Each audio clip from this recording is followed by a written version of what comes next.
So hello students, ये जो video मैं बना रहा हूँ ये video class 11 science stream students के लिए है। और ये जो क्लास 12 स्टूडेंट्स जो है वो भी ये वीडियो देख सकते हैं, सो दैट आप लोग एटलीस्ट क्लास 11 में आप लोगों ने क्या क्या गलतियाँ शायद की हो वो थोड़ा आप जान सकें।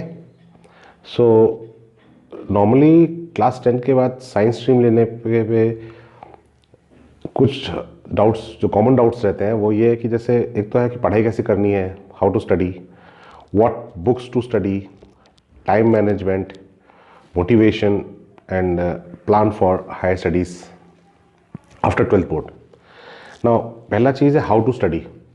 नाउ बेसिकली देखिए, आप जब क्लास 11 में स्कूल में जब क्लास आपका physics, chemistry, maths, biology, computer science, statistics, इन सब के जो क्लासेस होते हैं, तो सबसे इंपॉर्टेंट चीज़ है कि आप जहाँ पे भी जिस स्कूल में भी आप पढ़ते हैं तो आप उस स्कूल की क्लास को आप पूरा इंपॉर्टेंस देते हैं। आमतौर पे देखा गया है कि जो स्टूडेंट्स हैं वो स्कूल की क्लासेस को निगलेक्ट करते हैं और वो सोचते हैं कि हमको ये चीज़ कोचिंग में सिखाया जाएगा या ट्यूशन में सिखाया जाएगा। तो ये एक पहली गलती है। स्कूल की क्लासेस को आप पूरा अगर इम्पोर्टेंस दें तो अगर एक पीरियड जो आपका स्कूल का होता है वो एक पीरियड मान लीजिए 45 मिनट का होता है, 45 मिनट्स का होता है, तो 45 मिनट्स में जो सॉलिड पढ़ाई होती है वो आमतौर पे 30 से 35 मिनट की पढ़ाई होती है। अब 30 से 35 मिनट की जो पढ़ाई है वो अगर आपने पूरा विद फुल कंसंट्रेशन आपने उसको ध्यान से मन लगा के सुना है, जो चीज़ें आपके टीचर ने बताई हैं उसको आपने नोट किया है, तो मैं समझता हूँ कि उस चीज़ को आपको फिर से रिवाइव करने के लिए, घर में रिवाइज करने के लिए वो आपको 15 से 20 मिनट या ज़्यादा से ज़्यादा आधा घंटा लगेगा। और फिर उससे रिलेटेड अगर आप कुछ क्वेश्चंस करते हैं, जैसे फिजिक्स में आपको एक पर्टिकुलर दिन आपको ग्रेविटेशन चैप्टर में से पढ़ाया गया ऑर्बिटल वेलोसिटी, तो ऑर्बिटल वेलोसिटी कॉन्सेप्ट से रिलेटेड अगर आपने 4-5 क्वेश्चंस कर लिए से एनसीईआरटी से कर लिए या बुक्स के नाम मैं बाद में तो बताऊंगा थोड़े, बट जो मेन टेक्स्ट बुक है आपने उसके क्वेश्चंस कर लिए और अगले दिन आपको तो अंदाज़ा हो जाएगा कि क्या टीचर आपका पढ़ाने वाला है, तो उससे रिलेटेड भी आप कुछ चीज़ पढ़ाई कर लीजिए। वो मान लीजिए कि आपने 15-20 मिनट और चीज़ देख लिया, तो इस तरीके से क्या होगा कि जो चीज़ आपका क्लास में जिस दिन पढ़ाया गया है वो चीज़ उसी दिन आपने घर में कंप्लीट कर लिया है। तो इससे एक तो ये एक एडवांटेज है कि आपका कम टाइम में वो चीज़ कंप्लीट होगा। अब नॉर्मली अगर मान लीजिए अगर आपको आज ऑर्बिटल वेलोसिटी के बारे में कुछ पढ़ाया गया है तो आज आपको घर जाके याद रहेगा, मगर वही चीज़ आप 15 दिन 10 दिन के बाद देखेंगे तो आपको नया नया लगेगा। अब तब आप पढ़ेंगे तो आपको ज़्यादा टाइम लगेगा। सो एक तो चीज़ है, सबसे इंपॉर्टेंट चीज़ है कि you must be having regular pattern of study. Now the other important thing is कि you must have a proper time table. एक टाइम टेबल होना बहुत ज़रूरी है। अच्छा, अब टाइम टेबल है तो स्कूल का टाइम टेबल और घर के टाइम टेबल में एक डिफरेंस होता है। स्कूल के टाइम टेबल में आपका 9 बजे अगर स्कूल आपका स्टार्ट होता है या 8 बजे स्टार्ट होता है तो आपका फिक्स है कि यार इस टाइम में फिजिक्स का टीचर आएंगे, इस टाइम में केमिस्ट्री का टीचर आएंगे, इस टाइम में आपको मैथ्स का टीचर आएंगे। जो उस टाइम में जो टीचर आएगा वो सब्जेक्ट आपको पढ़ना ही है। मगर आप टाइम टेबल जब आप अपने घर में बनाते हैं, सेल्फ स्टडी का टाइम टेबल बनाते हैं, तो आमतौर पे वो टाइम टेबल फॉलो नहीं होता है। क्यों? क्योंकि वो टाइम टेबल बहुत मोनोटोनस होता है, फिक्स होता है। तो आप फिक्स टाइम टेबल मत बनाइए। आप क्या कीजिए, ये कोई ज़रूरी नहीं कि हर रोज़ सुबह आपको मैथ्स ही पढ़ना है या हर रोज़ सुबह आपको बायोलॉजी पढ़ना है या केमिस्ट्री पढ़ना है। आप वो सब्जेक्ट चेंज करते रहिए, ठीक है। सुबह का अगर आपको ऐसा है कि किसी दिन आपकी रात की पढ़ाई आपने देर तक की है तो उस दिन आप सुबह थोड़ा आधा घंटा देर से उठिए। 6 से 7 घंटा मेरा मानना है कि 6 से 7 घंटा अगर आप सोते हैं तो वो काफ़ी है। तो ये आप ऐसा कर सकते हैं कि रात को आपने 6 घंटा सोए, 6-6.5 घंटा, और दिन में आपने आधा घंटा 45 मिनट रेस्ट किया। अच्छा, और हर रोज हर सब्जेक्ट पढ़ना बहुत ज़रूरी है। जैसे आप मैंने सुना है स्टूडेंट ऐसा करते हैं, ये गलती करते हैं अक्सर कि अब फिजिक्स अच्छा लग रहा है या केमिस्ट्री अच्छा लग रहा है तो हफ्ते में 3-4 दिन केमिस्ट्री पढ़ते रह गए या फिजिक्स पढ़ते रह गए और मैथ्स रह गया, तो वो एक बहुत बड़ा प्रॉब्लम है। तो ये आपको हर सब्जेक्ट रेगुलर, मतलब दिन में आपको एक टाइम एक सब्जेक्ट के लिए देना ही है, ठीक है। अच्छा, और एक बात, जो ये टाइम टेबल का बात मैं बोल रहा था, तो it is very it will be better for you कि जैसे मेमोरी बेस्ड सब्जेक्ट जो है, जो मेमोरी बेस्ड सब्जेक्ट जैसे आमतौर पे बायोलॉजी है, केमिस्ट्री है, तो मेमोरी बेस्ड सब्जेक्ट आप रात में ना पढ़ें तो ठीक है। मतलब रात मतलब मैं बोल रहा हूँ जैसे आफ्टर 10-11। अच्छा, ये इसलिए नहीं बोल रहा हूँ कि रात को आपको आके भूत पकड़ेगा। मतलब मेमोरी बेस्ड सब्जेक्ट आप इस टाइम में पढ़ें जिस टाइम में आपका ब्रेन पूरा फ्रेश रहता है। तो सुबह आमतौर पर माना गया है कि सुबह ये ऐसे मेमोरी बेस्ड सब्जेक्ट पे ज़्यादा ध्यान दें तो ज़्यादा ठीक रहेगा। तो बायोलॉजी, केमिस्ट्री ऐसे सब्जेक्ट आप सुबह पढ़ सकते हैं, मगर हर रोज़ बायोलॉजी फिजिक्स ही पढ़ें वो भी ज़रूरी नहीं है। फिजिक्स कभी बायोलॉजी और केमिस्ट्री पढ़ें ज़रूरी नहीं है, मगर कभी आप मैथ्स कर लिया, कभी आपने फिजिक्स कर लिया, वो भी आप कर सकते हैं। बट वो शेड्यूल जो है वो बदलते रहिए। और ये जो टाइम मैनेजमेंट, जब हाई सेकेंडरी लेवल में स्टूडेंट्स बोलते हैं कि हमारे पास टाइम नहीं है, टाइम नहीं है, टाइम नहीं है। अब टाइम नहीं है तो यार मेन कारण तो ये है कि आप सुबह से शाम तक तो ट्यूशन और स्कूल में घूमते हैं। सुबह आपके 6 दिन ट्यूशन होते हैं। अब आपके 6 दिन ट्यूशन है, 6 दिन आप स्कूल जा रहे हैं, स्कूल तो जाना भाई ज़रूरी है। तो फिर अब तब तो आपको सेल्फ स्टडी का टाइम में प्रॉब्लम हो गई। और दूसरी चीज़ ये कि ये मेरा मानना ये है ना कि जैसे टाइम प्रॉब्लम तभी होता है जब आप टाइम मैनेज नहीं कर पाते हैं। अदरवाइज टाइम पढ़ने का टाइम निकल ही जाता है। तो पहले तो आप ये मार्क कर लीजिए ना कि जैसे कितना टाइम आप स्कूल में दे रहे हैं, स्कूल में आप कितना टाइम है। और अच्छा, मैं जो बोल रहा हूँ ये किसी भी कोचिंग, ट्यूशन, किसी चीज़ के अगेंस्ट में मैं नहीं बोल रहा हूँ, मगर मेरा मानना है कि जैसे आपको टाइम फिक्स कर लीजिए कि ये टाइम आपका कोचिंग का है, ये टाइम आपका स्कूल का है, स्कूल में इतना टाइम लग रहा है, तो फिर बाकी टाइम आपके पास बच कितना रहा है। ठीक है, तो अगर आपको लगता है कि जो हफ्ते में 7 दिन है, 7 दिन में मिलाकर बोले आपका जो सेल्फ स्टडी का टाइम है वो मुश्किल से 8 घंटा या 10 घंटा हो रहा है, तो मतलब फिर आपको फिर ये तो कुछ सेक्रीफाइस आपको करना पड़ेगा कि आपको नींद कम करना पड़ेगा, और या फिर आपको कुछ कोचिंग का टाइम कम करना पड़ेगा या ट्यूशन का टाइम कम करना पड़ेगा। मगर देखो, इस चक्कर में आप स्कूल का टाइम कम मत कर रहे हैं। स्कूल में आपको जाना ही है, स्कूल रेगुलर आपको जाना ही है, स्कूल की पढ़ाई को निगलेक्ट नहीं करना है। अच्छा, दूसरी चीज़, जो आपका सिलेक्शन होने वाला है वो ना आपका स्कूल कराएगा ना आपका कोचिंग इंस्टीट्यूट कराएगा। सिलेक्शन कराएगा आप खुद, आपकी मेहनत। स्कूल और जो कोचिंग इंस्टीट्यूट है वो जस्ट आपको एक रास्ता ही दिखा सकता है, और उस रास्ते में दौड़ना आपको ही है। तो इस दौड़ में जो आपका जो सहायक होने वाला है, जो आपका हेल्पर होने वाला है, that is going to be your the books you are going to choose. Now with regard to books, अब अगर आप सिर्फ बोर्ड प्रिपरेशन कर रहे हैं तो आपका एनसीईआरटी टेक्स्ट बुक काफ़ी है। अगर आप जेईई मेन और या नीट का प्रिपरेशन कर रहे हैं तो मेरे हिसाब से जेईई मेन के लिए बेसिक लेवल ऑफ स्टडी के लिए एच.सी. वर्मा सर का जो बुक है concept of physics, it is a very good book. And for advance level understanding of the theory, क्योंकि अब पहले तो आप थ्योरी सीख लें फिर आप न्यूमेरिकल्स करें तो वो बेहतर रहेगा। तो फिजिक्स के लिए मेरा मानना है कि Resnick Halliday and Walker, fundamental of physics by Resnick Halliday and Walker is a very good book. उसमें थ्योरी एक्सप्लेनेशन बहुत अच्छा है। कॉन्सेप्ट ऑफ फिजिक्स कॉन्सेप्ट पढ़ने के लिए इतना काफ़ी नहीं है, बट उसमें जो क्वेश्चंस हैं वो काफ़ी अच्छे हैं। तो उसमें ऑब्जेक्टिव लेवल 1, ऑब्जेक्टिव लेवल 2, वो क्वेश्चंस आप सीरियसली हर एक क्वेश्चन कीजिए। और उसके बाद जो एक्सरसाइज के क्वेश्चंस हैं, एक्सरसाइज के क्वेश्चंस करने से पहले आप जो उसके सॉल्व एग्जांपल्स हैं वो भी आप देख लें, और फिर आप एक्सरसाइज के क्वेश्चंस कीजिए, उसमें वो भी सीरियसली कीजिए। और आपको उसमें अगर डिफ़िकल्टीज आते हैं तो आप अपने स्कूल के टीचर या कोचिंग के टीचर से पूछिए, बात कीजिए। और additionally for JEE main, the students, appearing students, they may go through the past papers of AIEEE, IIT JEE and JEE Main obviously। तो जो पास्ट पेपर्स हैं वो अगर आप देखते हैं तो आपको एक अंदाज़ा होता है कि level of question and type of questions. अच्छा, और अब जब ये जो बहुत स्टूडेंट्स का डाउट रहता है कि बुक्स क्या पढ़ें, बुक्स क्या पढ़ें, तो देखिए अब जो नॉर्मली देखा गया है कि मैं ये 100% स्टूडेंट्स के बारे में नहीं बोल रहा हूँ, बट कई स्टूडेंट्स जब हाई सेकेंडरी लेवल में पढ़ते हैं तो एनसीईआरटी बुक तो वो तो फॉलो करना है नहीं, एनसीईआरटी बुक तो खोला भी नहीं होगा शायद बहुत स्टूडेंट्स ने, बट उनके पास जैसे बुक्स रहती है, ये होगी प्रदीप्स की हो गई fundamental of physics, simplified physics हो गई एस एल अरोड़ा की।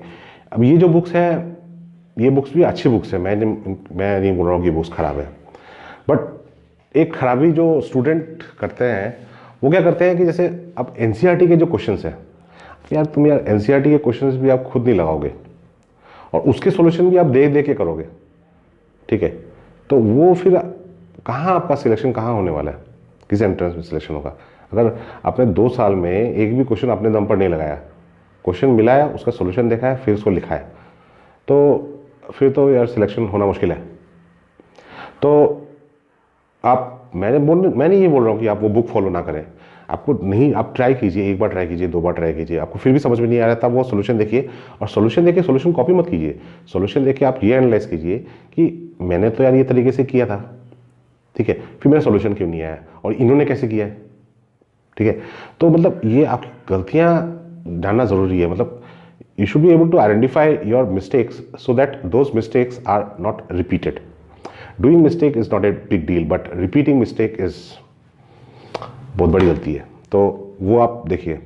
तो अगर आप जैसे अब कॉन्सेप्ट ऑफ फिजिक्स है तो इसके सॉल्यूशन तो मार्केट में मिलेंगे नहीं, अब है वो सब कुछ बुक्स निकाली हैं, ऑनलाइन भी कुछ अवेलेबल है, तो उसमें काफ़ी सॉल्यूशन गलत है। तो don't depend on the solutions.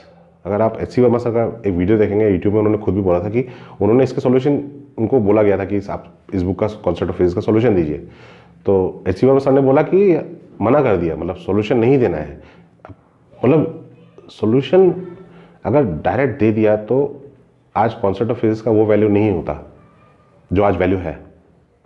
सो अच्छा, अब वो और भी एक बात, आप सॉल्यूशन के पीछे मत भागिए, आप आंसर के पीछे भी मत भागिए, आप गलती कीजिए, आप 10 क्वेश्चन ट्राई कीजिए, 10 क्वेश्चन में से 8 क्वेश्चन गलत कीजिए, मगर आप गलती जब करते हैं तो आपको अपनी औकात भी तो पता चलती है, तो आपको पता चलता है कि मेरा इस सब्जेक्ट में, इस टॉपिक में ये डिफिकल्टी है, तो आप उस डिफिकल्टी पे वर्क कीजिए instead of waiting for the result of JEE main और the result of NEET to tell you कि यार you are poor in physics. वो बाद में जानने से अच्छा है कि वो चीज़, उस चीज़ पे आप आज मेहनत कीजिए। दूसरा चीज़ है कि जो नीट के स्टूडेंट्स हैं, तो नीट के स्टूडेंट्स के लिए भी जो एनसीईआरटी का जो बुक है वो काफ़ी अच्छा है। इसके अलावा अगर आपको कुछ प्रिपेयर करना है तो आप तो ऑब्जेक्टिव लेवल का किसी भी अच्छे पब्लिशर का बुक ले लीजिए, ऑब्जेक्टिव फिजिक्स में ऑब्जेक्टिव क्वेश्चन हो, अच्छा कलेक्शन हो, वो भले ही आप अरिहंत का लीजिए, वो आप एमटीजी का लीजिए, दोनों पब्लिक बुक्स अच्छे हैं। और एक चीज़ आप लीजिए जो मतलब नीट के स्टूडेंट्स को तो पक्का करना ही है, वो ये है कि पास पेपर्स, जो एआईपीएमटी के पास पेपर हैं, एम्स के पास पेपर है, वो आप एकदम सीरियसली आपको सॉल्व करने हैं, सीरियसली सॉल्व करना है। उनके सॉल्यूशन अगर दिए भी हैं तो पहले सॉल्यूशन मत देखिए, पहले आप खुद कीजिए और फिर सॉल्यूशन देखिए क्या गलतियां हुई हैं, अगर ठीक है तो ठीक ही है, अगर नहीं हुआ तो क्यों नहीं हुआ, और अगर आप फिर भी समझ में नहीं आया तो उससे रिलेटेड थ्योरी पढ़ के देखिए। तो अगर जैसे क्लास 11 में आपने जब स्टार्टिंग किया, अब जो ये चीज़ क्लास 11 से 12 अभी जाने वाले स्टूडेंट्स हैं या जो 12 पहुंच चुके हैं, वो स्टूडेंट बेहतर ये जज कर पाएंगे कि जब आपका क्लास 12 का फिजिक्स का सिलेबस स्टार्ट हुआ था, तब आपका स्टार्ट हुआ था, उसमें आपको कई स्कूलों में तो शायद बेसिक मैथमेटिक्स नहीं सिखाया गया होगा, मगर जहाँ पे बेसिक मैथमेटिक्स सिखाया गया वो बहुत अच्छा कदम है कि क्लास 12 का फिजिक्स डायरेक्ट स्टार्ट नहीं किया जाता है, पहले basic mathematics, basics of coordinate geometry, basics of trigonometry, basics of calculus जो कि आपको मैथ्स में काफ़ी लेट में पढ़ाया जाता है, तो फिजिक्स में तो स्टार्टिंग से उसका ज़रूरत है, तो basics of differential calculus, integral calculus वो सीखना बहुत ज़रूरी है। उसके बाद तो वो आपने जब कई जगहों में अब ये चीज़ बहुत फास्ट सिखा दिया गया होगा, कैलकुलस में इतना ध्यान नहीं दिया होगा। अब जहाँ पे ध्यान दिया गया होगा वहाँ पे ऐसे कुछ स्टूडेंट्स होंगे जिनको समझ में आया होगा, कुछ स्टूडेंट्स कैलकुलस स्टार्टिंग में समझ में नहीं आया होगा और आज के दिन में भी प्रॉब्लम वहीं पर रहा होगा। तो वो जो चीज़ है वो आप, वो वीकनेस एक बहुत बड़ा वीकनेस है, वो आप दूर कीजिए कि जो कैलकुलस के बेसिक्स हैं वो अगर आपने अभी तक क्लियर नहीं किया है तो वो आप क्लियर कर लीजिए। अच्छा, फिर आपको पढ़ाया गया होगा मोशन इन 1 डायमेंशन, बड़ा मज़ा आया होगा। मोशन इन 2 डायमेंशन बड़ा मज़ा आया, उसमें भी वेक्टर्स पढ़ाया। सर्कुलर मोशन में जहाँ पहुँचे तो थोड़ा थोड़ा डिफिकल्टी स्टार्ट हुआ। लॉज ऑफ मोशन में ज़्यादा नहीं, थोड़ा भी उसमें भी मज़ा आया होगा। जिन्होंने हाई लेवल ऑफ क्वेश्चंस किए होंगे उन लोगों को थोड़ा प्रॉब्लम आया होगा। फिर वर्क एनर्जी पावर। अब ऐसे करते करते जो कोचिंग इंस्टीट्यूट्स के स्टूडेंट्स में मैंने ये चीज़ ऑब्जर्व किया है कि वहाँ पे ज़्यादा टाइम क्लास 11 में मैकेनिक्स में दे दिया जाता है। क्लास 11 में मैकेनिक्स सीखना बहुत ज़रूरी है, करेक्ट बात है, बिल्कुल सही बात है। बट क्लास 11 में कुछ और भी तो टॉपिक्स हैं जो बहुत स्कोरिंग है, जैसे हीट एंड थर्मोडायनेमिक्स है, छोटा टॉपिक है, स्कोरिंग टॉपिक है। सिंपल हार्मोनिक मोशन है, छोटा टॉपिक है, स्कोरिंग टॉपिक है। वेव्स छोटा टॉपिक है, स्कोरिंग टॉपिक है। Properties of solids, fluid mechanics, again small topics, very scoring topic. But आपको इन टॉपिक्स में ज़्यादा स्ट्रेस नहीं दिया गया होगा, या आपने खुद भी इनमें काफ़ी स्ट्रेस नहीं दिया गया होगा। अब साल ख़त्म हो गया है, ये मैं 12th के स्टूडेंट्स को बोल रहा हूँ जिन्होंने ये गलती की है, और क्लास 11 के स्टूडेंट वो ये गलती ना करें। अब क्लास 12 में जो स्टूडेंट अभी पहुंचे हैं वो आप एक चीज़ ध्यान दें कि आपको लॉज ऑफ मोशन में जो बेसिक्स थे वो आपने पहले पढ़े हुए थे। वर्क एनर्जी पावर में जो बेसिक्स थे वो आपने पहले पढ़े हुए थे, और फिर जो पढ़े हुए थे उस पर हाँ 11th में आपने नई चीज़ें भी काफ़ी सीखी हैं, बट ज़्यादातर चीज़ें आपने पहले पढ़ी हुई थी और फिर उसके ऊपर आपने बिल्डअप किया। मगर सिंपल हार्मोनिक मोशन क्या पहले पढ़ा था कभी? वेव्स कभी पहले पढ़ा था? हीट एंड थर्मोडायनेमिक्स कभी पहले पढ़ा था? ना पहले पढ़ा ना अभी पढ़ा। अभी पढ़ा भी तो हवा में होकर चला गया, उसमें आप लोगों ने ज़्यादा टाइम नहीं लगाया होगा। तो वो एक बड़ा वीकनेस है। आप चाहो तो आप मेरी बात का विश्वास मत करो, आप जो पास्ट पेपर्स हैं, जो उनका एनालिसिस रिपोर्ट है, जो टॉपिक वाइज डिस्ट्रीब्यूशन रहता है जिसमें बताया जाता है कि इस चैप्टर से कितने क्वेश्चन आए, थर्मोडायनेमिक्स से कितने आए, लॉज ऑफ मोशन से कितने आए, इलेक्ट्रोस्टैटिक्स से कितने आए, वो जो मार्क्स डिस्ट्रीब्यूशन होता है वो एंट्रेंस का पेपर देखें और आप फिर उसमें बताएं, देखें कि आपको पता चलेगा कि जो चैप्टर्स है simple harmonic motion, waves, thermodynamics, kinetic theory of gases, ये टॉपिक्स कितने स्कोरिंग सब्जेक्ट टॉपिक्स थे। तो मतलब मेरा कहना यह है कि आपको जो 11th के हर टॉपिक्स पे आपको जस्टिस करना है, ठीक है। अच्छा, दूसरी बात रही अब मोटिवेशन की। तो यार मोटिवेशन, उसमें मैं क्या मोटिवेशन करूँगा? मोटिवेशन के लिए आपको सबसे पहला चीज़ है कि आपको जो एम क्या है लाइफ में, क्या करना है, उस जो आपको करना है उसके लिए आपको भूख कितनी है। That hunger will push you towards your goal. आपको आपके मम्मी पापा के लिए क्या करना है, आपको सोसाइटी के लिए क्या करना है, आपको सोसाइटी में बदलने के लिए, सोसाइटी को और अच्छा करने के लिए आपको क्या करना है। आपके गांव में जो स्कूल है वहां के स्कूल के बच्चों के लिए अच्छी शिक्षा के लिए आपको क्या करना है। अगर आज मान लीजिए आज से 10 साल 8 साल बाद आप एक अच्छे पोजीशन में होते हैं और आपके गांव में एक स्कूल है जिसमें इतनी फैसिलिटीज़ नहीं है, लाइब्रेरी फैसिलिटी नहीं है, तो आप आज से 10 साल बाद आप उस स्कूल के बच्चे के लिए तो कुछ कर सकते हैं। तो आपका मोटिवेशन कुछ भी हो सकता है। आपका मोटिवेशन हो सकता है कि आज से 15 साल बाद आपको एक फेरारी कार खरीदनी है। बुरा नहीं है, क्या है मोटिवेशन? कुछ भी हो सकता है। मोटिवेशन हो सकता है कि आपको आज से 10 साल बाद अपने पेरेंट्स को वर्ल्ड टूर पे भेजना है। मोटिवेशन हो सकता है कि आपको आपके गांव में अच्छा क्लिनिक खोलना है। मोटिवेशन कुछ भी हो सकता है, अच्छा मोटिवेशन मैं बोल रहा हूं, और वो चीज आपको पुल करेगा। मगर लाइफ में मोटिवेशन होना बहुत जरूरी है।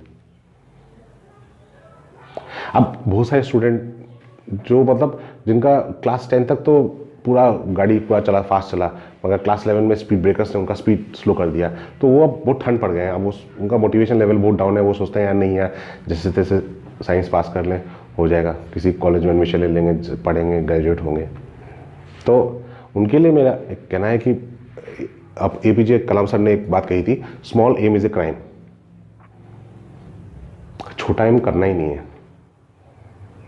तो अब और एक बात, अब यार जो लोग स्टूडेंट प्रॉब्लम फेस कर रहे हैं उनको लगता है कि यार बोलना ईजी है, करना मुश्किल है।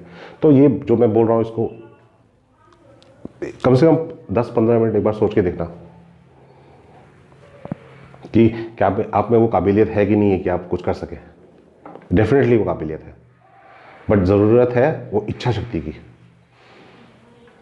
अच्छा, now coming to the last point of this video, plan for higher studies. Now ये जो प्लान फॉर हायर स्टडीज है ना, एक तो वो स्टार्ट होता है कि जब आप टाइम मैनेजमेंट से स्टार्ट होता है, और फिर जो बुक सिलेक्शन से है। बुक सिलेक्शन से रिलेटेड अगर आपको फिर भी कुछ डाउट है तो आप कमेंट बॉक्स में अपने कमेंट दीजिए, मैं उसका जवाब ज़रूर दूंगा। ना विद रिगार्ड टू दिस, सो जो प्लानिंग है वो वहाँ से स्टार्ट हो चुका है, मगर ये मतलब तो मोटिवेशन भी इसका ही फैक्टर है। मोटिवेशन भी इस प्लानिंग का ही फैक्टर है। तो अगर 2 साल का आप एक प्रॉपर प्लानिंग करते हैं कि मुझे हाई सेकेंडरी के बाद मुझे इस इंस्टीट्यूट में तो यार सीट मिलना ही है, और आप अपने टीचर से बात कीजिए, उस एम को अचीव करने के लिए आप अपने टीचर से बात कीजिए, आप अपने सीनियर स्टूडेंट्स से बात कीजिए, और आप ऐसे स्टूडेंट से बात कीजिए जिनका ऑलरेडी सिलेक्शन हुआ है, उन्होंने कैसे पढ़ाई किया था, उन्होंने टाइम मैनेजमेंट कैसे किया था। और ये जो मतलब एडवर्टाइजमेंट न्यूज़पेपर में ऐड देख के, टीवी में ऐड देख के, टीवी में इंटरव्यू देख के, या मेरा ये यूट्यूब का वीडियो देख के कोई डिसीजन नहीं करना है। आप इंफॉर्मेशन सबसे लीजिए, मेरा सुनिए, अपने घर के लोगों का सुनिए, सीनियर्स का सुनिए, ठीक है, टीचर का सुनिए, और फिर सोचिए, और सोच के फिर एक डिसीजन लीजिए कि यह मुझे ये करना है, और वो आप उसी रास्ते में आप अपना पूरा एफर्ट 100% एफर्ट लगाइए। और आप अगर 100% एफर्ट लगाते हैं तो यार अगर आपको IIT दिल्ली नहीं मिला तो IIT कानपुर तो मिलेगा, एम्स दिल्ली नहीं मिला तो मौलाना आज़ाद मेडिकल कॉलेज दिल्ली तो मिलेगा, असम इंजीनियरिंग कॉलेज नहीं मिला तो जोरहाट इंजीनियरिंग कॉलेज तो मिलेगा। तो सक्सेस इज एश्योर्ड, ठीक है, सक्सेस तो आपको होना ही है, आपको सक्सेस आपका ही है, बट द थिंग इज कि you must have a believe in yourself that you are going to achieve success. Now with this belief I sign off this video, and I wish कि आपको असीम सफलता मिले। Good luck.